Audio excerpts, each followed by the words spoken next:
အဖေဖြစ်သူကြီးသွားတဲ့ငွေတရားအတွက်တစ်သက်လုံးတကြွအိမ်မှာဂျုံခံရင်နှိပ်စက်ခံရတဲ့တာမီနှစ်ယောက်ဒီချိန်စာတင်နေတဲ့ဂျုံဘွားကနေလွတ်မြောက်ဖို့သူတို့မှာပါမျှော်နေကြရှိနိုင်ဦးမလဲ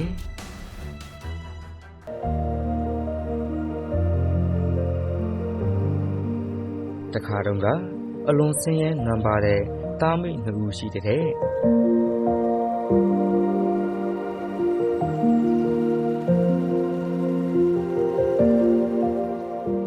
သူတို့ဟာတထေးကြီးဦးချမ်းသာအိမ်မှာ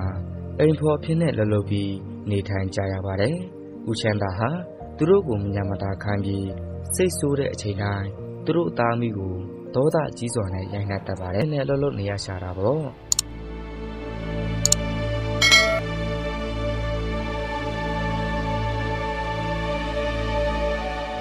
ဦးချမ်းသာကိုအကျွေးပြတ်မဆက်နိုင်တဲ့လူတွေဟာအခုလိုပဲကျုံအဖြစ်နဲ့နေကြရပါတယ်။တနေ့မှာတားလေးကမိခင်ကိုသားတို့တထေးကြီးလက်ကလွတ်မြောက်အောင်ပြေးချဆိုလာမမေရဲ့ဆိုပြီးတော့ပြောလိုက်ရအမေကပြေးလဲလွတ်မှာမဟုတ်ပါဘူးသားရဲ့လို့သားကိုပြန်ပြောလိုက်ပါတယ်ဒီကလေးဟာလိမ္မာရေးချရှိသူဖြစ်တဲ့အတွက်အမေကအဝတ်အစားတွေကိုချော်ဖွတ်နေတဲ့အချိန်မှာသူရေကူခတ်တယ်မိခင်ကြီးတက်တာအောင်ဆိုပြီးတော့စိုက်ပျိုးခင်းများကိုလည်းရေလောင်းပေးတယ်မြေကြီးတွေကိုလည်းတူးဆွပေးတယ်သားလေးက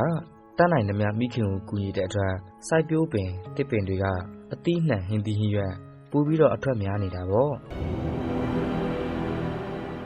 တာဖြစ်သူဟာအဲ့ဒီပေါက်တူနဲ့သူတို့ရဲ့တဲရှိမှာဖျားတစ်ချက်စာကျင်းတစ်ခုတူပြီးတော့နွားချီးတွေနဲ့မြေဆွေးတွေကိုထည့်ပြီးတော့နူးနှံ့အောင်လုပ်ပြီးဘူးစိတ်တွေကိုစိုက်ပျိုးပါတယ်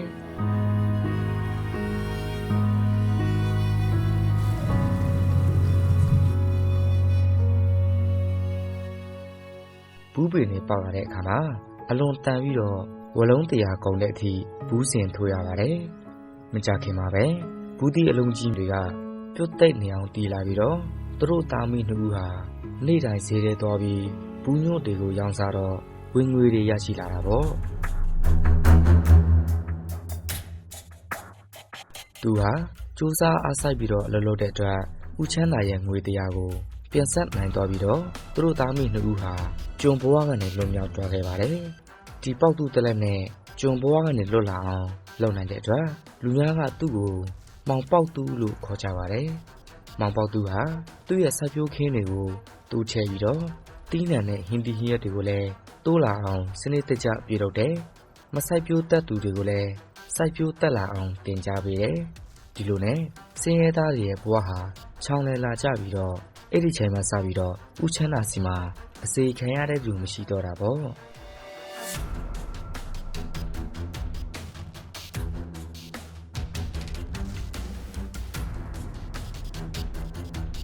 ဒီဖြစ်ရကြောင့်ဦးချမ်းသာဟာမောင်ပေါက်သူ့ကိုအလွန်စိတ်ဆိုးသွားပြီးတော့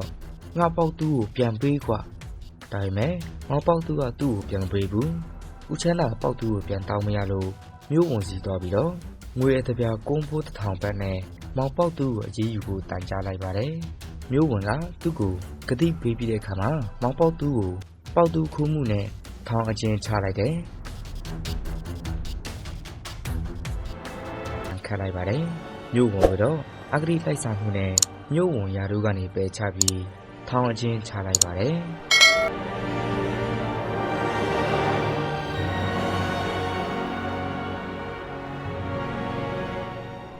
မောင်ပေါက်သူကလည်းအလွန်ဝိရိယအားကျိုးမှန်တတ်တဲ့တီးနှံတွေကိုထွက်တိုးအောင်ကြိုးစားသူတူဦးဖြစ်တဲ့ပြင်အများကောင်းကျိုးကိုစောင့်ပေးတဲ့သူတူဦးဖြစ်တဲ့အတွက်ရှင်ဘရင်ကတထေးကြီးဦးချမ်းသာပေးဆောင်တဲ့တန်ငွေ3000ကိုသူ့ကိုစုလက်တော်အဖြစ်ချီးမြှင့်လိုက်တဲ့အခါမှာ